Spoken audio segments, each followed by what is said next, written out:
자, 오늘 본문에 보니까 위기에 놓인 한 성이 나옵니다. 이 성의 이름은 아벨성입니다. 14절에 보니까 아벨과 벳마가, 15절에는 벳마가 아벨 이렇게 되어 있는데 이게 하나입니다. 아벨 따로, 벳마가 따로가 아니라 이게 하나예요. 아벨이라는 말은 풀이 많다, 목초지 이런 뜻이고요. 벳마가, 벳은 집입니다. 집. 베들레헴 할 때 벳, 베데스다 할 때 벳, 다 집입니다. 그 다음에 마아가는 사람 이름이고요.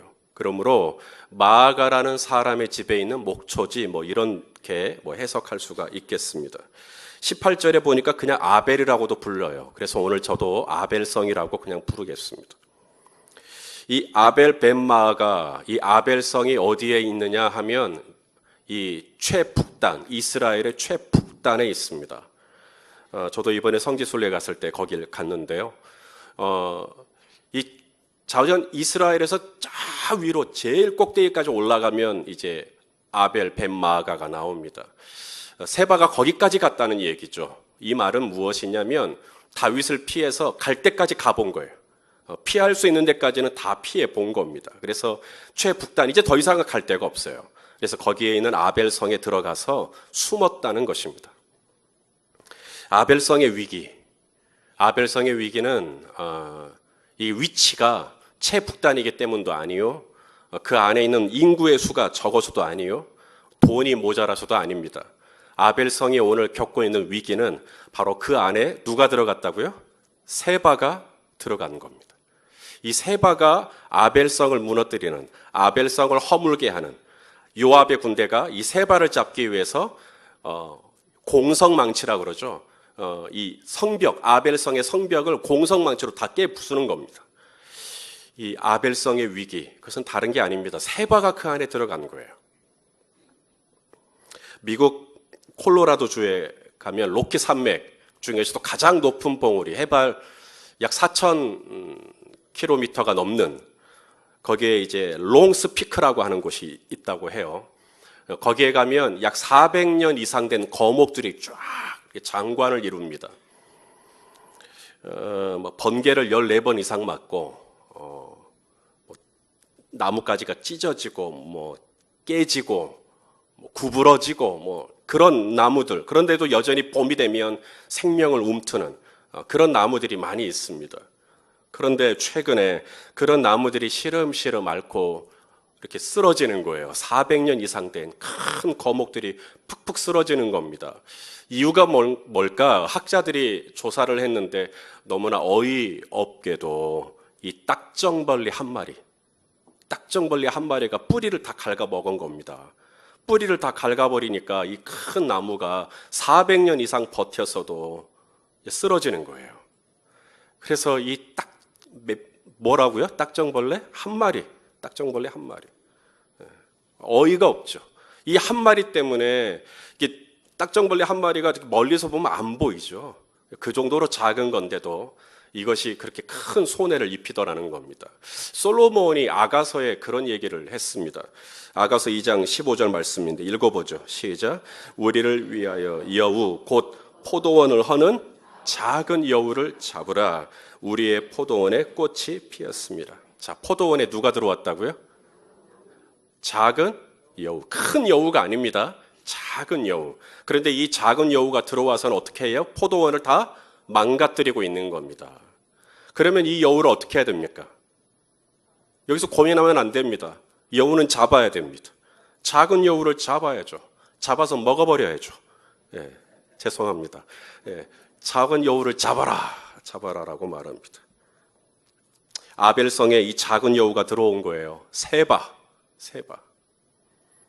이 세바를 허용하면 어떻게 됩니까? 세바는 이스라엘을 북쪽과 남쪽으로 갈라버린 사람이에요. 세바를 허용하면 이스라엘은 이대로 분열됩니다. 이스라엘은 이대로 나누어집니다. 세바를 그대로 두면 이스라엘은 쪼개져요. 그래서 오늘 이 요압의 군대는 이 세바를 잡기 위해서 군대를 이제 아벨성 주변에 배치하고 공성망치를 가지고 성벽을 허물고 그러면서 이 세바를 잡으려고 하는 것입니다. 자, 무너져 내리고 있는 이 아벨 성, 아벨 성벽. 여러분, 이것은 남 얘기가 아닙니다. 오늘 우리의 가정이 무너지고 있고, 우리의 교육이 무너지고 있고, 교회가 무너지고 있고, 오늘 이 자리에 계신 분 중에는 가정의 경제가 무너져서 힘드신 분도 계시고, 부부간의 관계가 무너지고, 자녀와의 관계가 무너지며, 혹은 건강이 무너져서 오늘 이 자리에 계신 분도 계실지 모르겠습니다.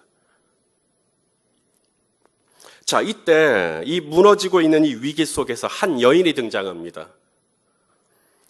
성경은 이 여인을 그냥 여인이라 하지 않고 여인 앞에 수식어가 붙어 있어요. 뭐라고 되어 있어요? 지혜로운 여인, 이렇게 되어 있습니다.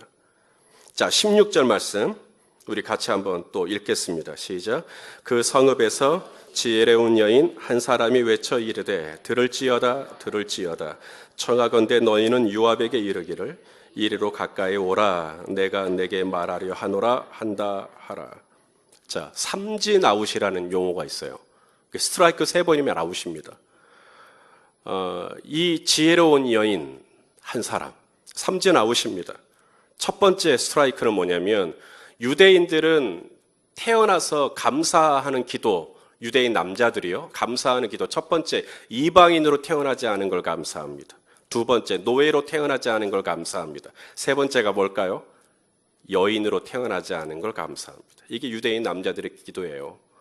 그러니까 이 여인이 가지고 있는 사회적인 위치, 포지션이 얼마나 열악한지 알 수 있는 대목입니다. 첫 번째 스트라이크가 뭐냐면 여인이라는 거예요. 이 성을 구하는데 남성이 나서는 게 아니라 여인이 나섭니다. 또 하나, 이 여인의 이름이 있나요? 오늘 본문에? 여인의 이름이 없습니다. 무명한 여인입니다. 이름 없는 여인이에요. 영향력이 없는 여인이라 이 말입니다. 이름이 없으니까요. 그런데 과연 이 여인이 과연 성을 구하겠나? 이렇게 힘없는 여인이 과연 이 나라를 구하겠나 싶은 겁니다. 세 번째 스트라이크입니다. 한 사람이에요. 한 사람. 사람 쪽수라도 많으면, 사람 수라도 많으면 기대해 볼 만하겠어요. 그러나 지금 이 성읍을 구하겠다고 나선 이 여인은 몇 사람입니까? 한 사람입니다. 삼진 아웃입니다. 기대할 게 없는 여인이라 이 말입니다. 그런데 오늘 본문에 보니까 이 여인이 아벨성을 구합니까? 못 구합니까? 구합니다. 기가 막히죠. 어떻게 구합니까? 여인이 재물이 많습니까? 여인이 인맥이 많습니까? 이 여인이 성읍을 구할 수 있었던 것 딱 하나, 뭐죠? 지혜였습니다. 지혜. 자, 지혜하면 생각나는 또 다른 사람이 있죠. 누굽니까? 솔로몬. 자, 솔로몬이 전도서에 이런 얘기를 했습니다. 전도서 9장 14절입니다. 시작. 곧 작고 인구가 많지 아니한 어떤 성읍에 큰 왕이 와서 그것을 애워싸고 큰 흉벽을 쌓고 치고자 할 때. 자, 인구도 그렇게 많지 않은 작은 성읍인데 지금 큰 왕이 와서 군대로 이 성을 애워싸고 지금 치려고 한다. 오늘 본문의 내용하고 비슷합니다. 위기에 빠진 성입니다. 이 성이 어떻게 살아남겠습니까? 큰 왕이 와서 지금 이 성벽을 다 허물고 있는데, 그런데 이 성이 살아납니다. 이 성이 구원을 받아요. 왜? 그 다음 절에 누가 등장합니다. 자, 15절 시작. 그 성읍 가운데 가난한 지혜자가 있어서 그의 지혜로 그 성읍을 건진 그것이라. 그러나 그 가난한 자를 기억하는 사람이 없었도다. 자, 성읍에 누가 있었다고요? 가난한 지혜자. 스트라이크 아웃입니다. 왜? 첫 번째 스트라이크. 그는 가난하다는 거예요. 가난해요. 첫 번째 스트라이크입니다. 우리는 가난하다. 두 번째 스트라이크. 그는 똑같이 이름이 없습니다. 심지어 그가 성읍을 구해놓고도 사람들이 그의 이름을 알지 못합니다. 그는 무명한 사람입니다. 내가 생판 알지도 못한 사람이 갑자기 일어나면 우리는 저 사람 누구야? 라고 말할 거예요. 그런 사람입니다. 세 번째 스트라이크입니다. 뭘까요? 그도 역시 한 사람입니다. 삼진 아웃입니다. 그런데 이 사람이 위기에 놓인 성을 구해요. 이 가난한 지혜자가 이 성을 구합니다. 돈이 많아서요? 유명해서요? 공부를 많이 해서요? 딱 하나입니다. 뭐죠? 지혜입니다. 이 나라가 무너지고 있고, 교회가 무너지고 있고, 내 가정이 무너지고 있고, 관계가 무너지고 있고, 어떻게 이걸 구할 겁니까? 우리가 그런 말 많이 하죠. 하늘이 무너져도 솟아날 구멍이 있다고. 무엇으로 이 솟아날 구멍이 생기겠는가? 누군가는 돈이라 그래요. 돈이 있으면 솟아날 구멍이 생긴다고. 또는 인맥이라 그래요. 아는 사람 많으면 솟아날 구멍이 생길 수 있다고. 예수 믿는 분들도 그런 얘기 많이 합니다. 그런데 여러분, 성경은 솟아날 구멍이 있어요. 하늘이 무너져도, 성벽이 무너져도 솟아날 구멍이 있는데 그것을 어디서 통해서 난다고요? 지혜입니다. 지혜가 있으면 솟아날 구멍이 있는 거예요. 지혜가 없으면 망하는 겁니다. 자, 그렇다면 어떤 지혜인가? 오늘 이 여인은, 이 아벨성에 있던 이 여인은 어떤 지혜를 가지고 이 성을 구했는가? 이것이 이제 오늘 말씀의 포커스입니다. 오늘 말씀을 듣는 저와 여러분에게도 이 지혜가 있게 되기를 소망합니다. 성읍을 구하는 지혜, 가정을 지키는 지혜, 부부관계 혹은 자녀관계를 풀어낼 수 있는 지혜, 무너지는 이 나라와 한국교회를 다시 한번 살려낼 수 있는, 부흥하게 할 수 있는 지혜, 나에게도 이런 지혜가 필요하시다 싶으시면 아멘 해주십시오. 아멘. 자, 이 여인의 지혜, 어떤 지혜일까요? 4가지로 얘기하겠습니다. 첫째, 이 여인의 지혜는 어디서 드러나냐면 이제 문제가 생겼어요. 문제는 세바가 들어온 겁니다. 그래서 성읍이 무너지게 생겼어요. 이 문제가 생겼을 때 이 문제를 가지고 누구에게 가야 할 것인가를 분별해내는 지혜입니다. 엉뚱한 사람에게 가면 안 돼요. 이 문제를 풀 수 있는 핵심, 키를 가지고 있는 사람에게 이걸 가지고 가야 됩니다. 오늘 이 여인은 누구를 부르냐면 16절에 보니까 요압을 부릅니다. 요압. 내게 가까이 오라. 이리로 가까이 오라. 그러면서 요압에게 가까이 오라고 얘기를 하죠. 자, 이제 제 설교를 이제 귀담아 들으셨다면 이해가 되겠지만 좀 어려울 수 있는 얘기입니다. 아비새가 거기에 있었습니다. 아비새.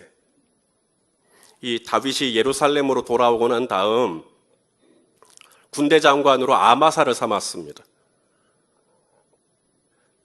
요압이 아니라, 이전에는 요압이 군대 장관이었는데 예루살렘으로 황궁한 이후에 아마사를 군장으로 삼았습니다. 그리고 이 아마사에게 군대를 모으라고 시간을 줬어요. 하지만 아마사는 군대를 모으지 못했습니다. 그러자 이 다윗은 아비새를 불러서 요압과 함께 세바를 추격하라고 명령했습니다. 이건 뭘 의미할까요? 요압의 이름이 아마사보다 다음에, 아비새보다 다음에 나옵니다. 이것은 요압의 계급이 강등됐다라는 걸 의미하는 거예요. 그도 그럴 것이 요압은 다윗의 명령을 어기고 다윗의 아들 압살롬을 죽였습니다. 이것이 다윗의 귀에 안 들어갔을 리는 만무하고, 그래서 다윗은 요압을 강등시키고 대신에 그 자리에 아마사를, 그리고 아마사 바로 밑에 아비새를, 그 다음에 요압을 두는, 이렇게 인사정책을 다시 바꾼 거죠.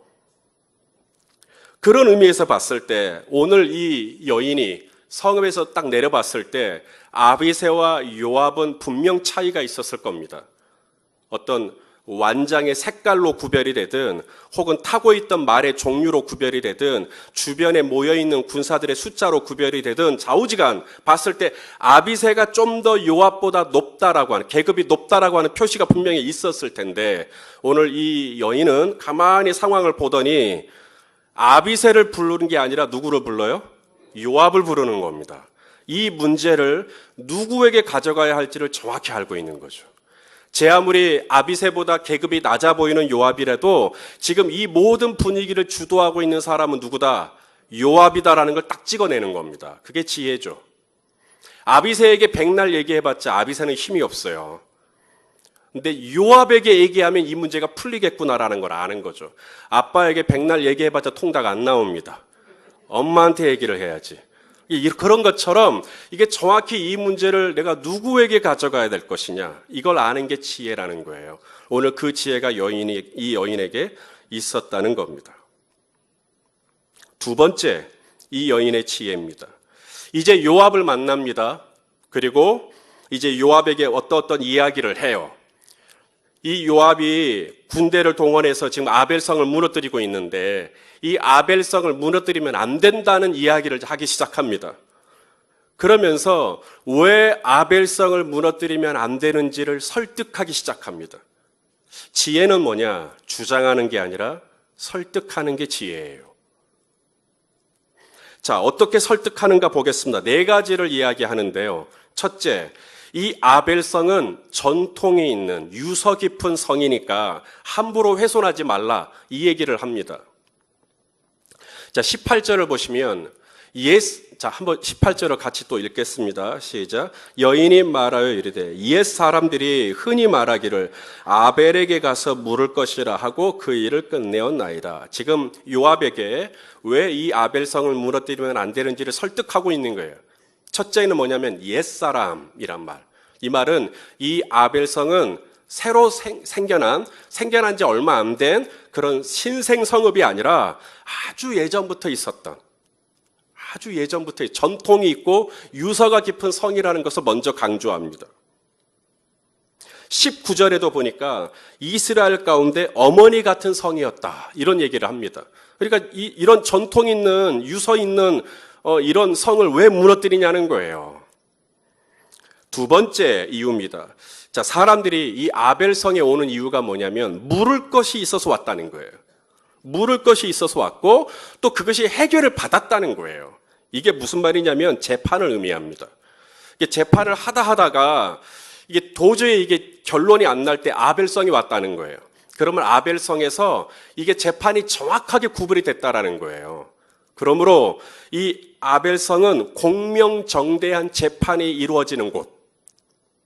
사람들이 물을 것이 있을 때 이것이 불의한 거냐, 이것이 의로운 거냐라고 할 때 이것을 정확하게 가려낼 수 있는 그런 지혜가 있는 곳이 바로 이 아벨성이라는 거예요. 만일에 이곳에 작은 여우가 있다면 이 작은 여우를 정확히 잡아낼 수 있는 성이 바로 이 아벨성이라고 넌지시 이야기하는 겁니다. 세 번째, 19절에 보니까 여인이 그렇게 이야기를 시작합니다. 나는 이스라엘의 뭐예요? 화평하고 충성된 자 중 하나다. 이 얘기를 합니다. 이 얘기를 하는 이유는 뭐냐면 나는 반 다윗, 안티 다윗이 아니라 나는 친 다윗의 사람이다라는 걸 이야기하는 거예요. 그러므로 요압이 나를 원수로 여길 게 아니라 나는 당신이 주군으로 모시는 다윗을 참 좋아하고 나는 다윗을 참 인정한다, 이 나라의 왕으로. 지금 그 얘기를 지금 하고 있는 것입니다. 그런 이 아벨성을 무너뜨리면 이제 요압은 문책을 받게 됩니다. 그러니 요압이 약간 부담스러울 수 있는 얘기를 툭 던지는 거예요. 나는 이스라엘의 화평하고 충성된 자다. 나는 다윗 편이다. 라고 얘기를 하는 것입니다. 네 번째, 이게 결정적입니다. 19절의 마지막 부분에 가면 어찌하여 당신이 여호와의 기업을 삼키고자 하시나이까. 자, 이 아벨성을 뭐라고 비유해요? 여호와의 기업. 하나님의 기업. 이 아벨성은 하나님의 기업이라고 얘기합니다. 여기서 요압이 정신이 번쩍 듭니다. 이 아벨성은 그냥 그렇고 그런 성이 아니라 하나님의 기업이구나. 내가 만일에 이 아벨성을 해한다면 하나님의 기업을 훼손하는 거예요. 자, 이쯤 얘기하니까 요압의 태도가 확 바뀝니다. 설득이 된 거예요. 그래, 아벨성은 아주 고서가 깊은, 유서가 깊은 아주 그런 전통이 있는 곳이지. 그리고 이 아벨성은 사람들이 뭔가 물을 것이 있으면 꼬박꼬박 찾아오는 공명정대한 곳이지. 또 이 아벨성은 화평하고 이스라엘의 화평하고 충성된 곳이지. 그리고 여호와의 기업이지. 자, 이렇게 되니까 요압이 물러나는 것입니다. 지혜는 주장이 아니라 설득입니다. 어떻게 설득할 거냐라고 하는 거예요. 여인의 지혜로운 세 번째 모습을 이제 보겠습니다. 자, 세 번째 여인의 지혜로운 모습. 이제 요압이 얘기합니다. 자신들은 이 아벨성을 허무는 것에 있어서 개인적인 감정이 없다고 얘기합니다. 우리가 아벨성에 무슨 억한 감정이 있어가지고 이렇게 하는 게 아니라 이 아벨성에 누가 들어왔기 때문이라고 얘기해요? 세바가 들어왔기 때문에 우리가 이 세바 잡으려고 이렇게 하는 거라고. 자, 빈대 한 마리 때문에 소가 삼가를 다 태우는 격이에요. 그래서 이 빈대 한 마리 잡으려고 왔다고 이야기를 합니다. 자, 그러자 여인이 대답을 합니다. 21절 말씀입니다. 21절 자, 같이 한번 읽겠습니다. 시작. 그 일이 그러한 것이 아니니라. 에브라임 산지 사람 비그리의 아들 그의 이름을 세바라 하는 자가 손을 들어 왕 다윗을 대적하였나니 너희는 그만 내주면 내가 이 성벽에서 떠나가리라 하니라. 여인이 요압에게 이르되 그의 머리를 성벽에서 당신에게 내어 던지리이다 하고. 자, 지혜는 뭐냐? 문제의 원인을 정확히 잡아내는 겁니다. 아, 세바 한 사람이 문제구나. 그러면 세바만 제가 머리를 건네주면 되겠습니까? 그럼 된다. 그럼 된다. 그래서 여인은 세바를 확실하게 잡고 세바의 머리를 넘겨주죠. 그리고 나서 성을 구하게 되는 겁니다. 정확하게 문제의 원인이 무엇인지를 알고 그걸 잡아내는 것이죠. 자동차 공장에 전기가 나갔습니다. 공장 안에 있는 모든 기술자들이 동원됐지만 전기를 돌아오게 하는 게 불가능했습니다. 어려웠어요. 아무리 백방으로 공부를 해봤지만 이 자동차 공장에 전기가 안 돌아가니 이제 생산이 안 될 거 아닙니까? 난리가 난 겁니다. 그래서 외부에서 전문, 좀 더 숙련된 고도의 기술을 가진 분을 초대했습니다. 이분이 망치 하나를 딱 들고 오더니 발전기 앞에 서서 어디를 탁탁 두드리는 겁니다. 꽝꽝꽝. 아마도 이 발전기는 메이드 인 코리아였던 것 같아요. 한국 거 자주 때리면 말을 듣잖아요. 그래서 막 때렸어요. 그 한 군데를 때렸더니 갑자기 휘 하는 소리가 들리더니 발전기가 돌면서 전기가 들어온 겁니다.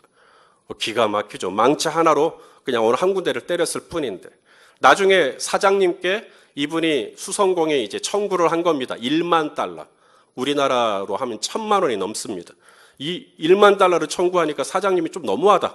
망치 하나로 한 군데 때렸을 뿐인데 1,000만 원이라니. 그러자 이분이 이렇게 세부 내역을 썼다 그래요. 망치로 두들긴 거 10달러. 하지만 어디를 두드려야 될지 알아내는 거 990달러. 뭐 예화지만 의미가 있다고 봅니다. 어디를 두드려야 되는지, 뭘 잡아내야 되는지, 뭘 끝내야 되는지, 그리고 어디서부터 풀어가야 되는지를 정확히 알아내는 것, 그 지혜입니다. 여인은 묻습니다. 우리가 어떻게 해주면 되겠냐고. 세바만 넘겨주라고. 오케이. 그럼 내가 그거 하겠다고. 그게 지혜입니다. 자, 마지막입니다. 이 여인의 마지막 지혜로운 모습. 22절에 보니까 이 여인이 그의 지혜를 가지고 누구에게 나아갑니다. 자, 22절 같이 보겠습니다. 시작. 이에 여인이 그의 지혜를 가지고 모든 백성에게 나아가매 그들이 비그리 아들 세바의 머리를 베어 요압에게 던진지라. 이에 요압이 나팔을 불매 무리가 흩어져 성읍에서 물러나 각기 장막으로 돌아가고 요압은 예루살렘으로 돌아와 왕에게 나아가니라. 자, 여인이 자신의 지혜를 가지고 누구에게 나아갔다고요? 지혜는 한 사람이 아닙니다. 지혜는 함께 하는 거예요. 함께. 여인이 혼자서 이 문제를 아무리 지혜로워도 혼자서 다 못해요. 근데 여인의 지혜는 어디서 활용이 되냐면 같이 하는 겁니다. 같이. 우리는 헐리우드 영화를 너무 많이 봤어요. 이번 추석 연휴 때도 아마 헐리우드 영화를 좀 볼지 모르겠는데 헐리우드 영화의 특징은 한 사람이 다 해결해 버립니다. 람보 한 사람만 있으면 돼요. 그죠? 톰 크루즈 한 명만 있으면 됩니다. 브루스 윌리스 한 명만 있으면 됩니다.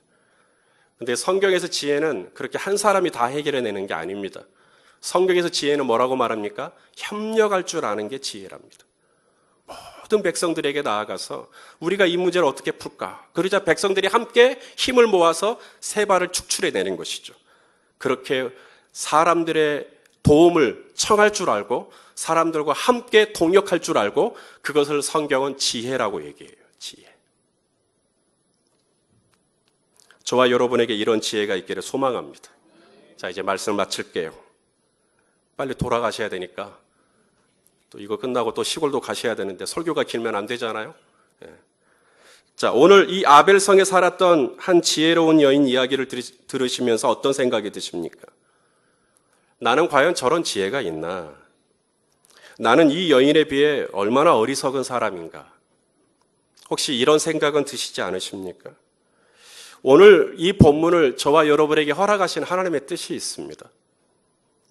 바로 위기에 놓인 이 아벨성에 지혜로운 여인 한 사람이 있음으로 말미암아 그 위기에서 노임을 받을 수 있었던 것처럼 어떤 일로든 지금 무너지고 있고 찬바람만 불어도 저처럼 감기에 걸릴 수 있고 어떤 말로 쉽게 상처받을 수 있고 그런 우리지만 저와 여러분 안에 지혜 그 자체이신 성자 예수 그리스도가 계시면 그분께서 우리가 사방으로 우겨쌈을 당하여도 쌓이지 않고 답답한 일을 당하여도 절망하지 않고 핍박을 받아도 버림받지 않고 거꾸러뜨림을 당하여도 망하지 않을 수 있도록 우리를 그렇게 지켜주시고 보호하여 주실 거라는 거예요.